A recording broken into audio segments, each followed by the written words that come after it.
કામગીરી।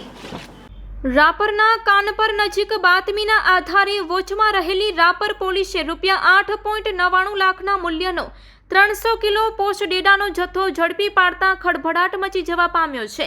કચ્છમાં માદક પદાર્થોની હેરફેર દિન પ્રતિદિન વધી રહી છે, તેવામાં રાપર પીઆઈ જેબી બોબડિયાને મળેલી બાતમીના આધારે મોડી રાત્રે કાનપર ગામ નજીક 300 કિલો આસપાસ પોસ્ટ ડેટા ભરીને જતી જીપને રોકી એક આરોપીને પકડી લીધો હતો।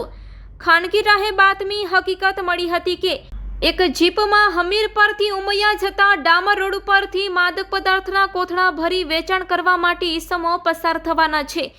જે બાતમી હકીકત આધારે ડી સ્ટાફના મયુરસિંહ સરવૈયા, શક્તિસિંહ જાડેજા, નરેશ ઠાકોર, નાથાભાઈ પરમાર, ઇન્દુભા ગોહિલ, દશરથ મહારાજ સાથે વોચમાં ઊભા હતા।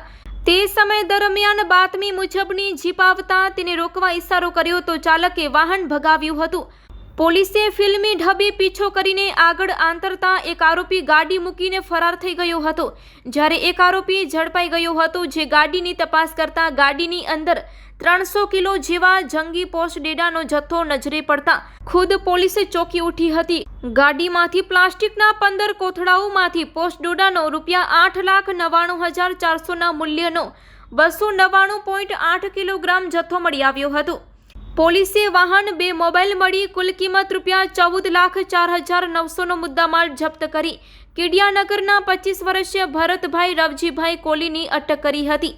પોલીસે ભાગી ગયેલા કીડિયાનગરના જ સવાભાઈ દુદાભાઈ સહિત 2 સામે ગુનો નોંધીને કાયદેસરની કાર્યવાહી કરી હતી। આ કામગીરી પીઆઈ સાથે પીએસઆઈ કાતરિયા તથા રાપર પોલીસ સ્ટાફ જોડાયો હતો।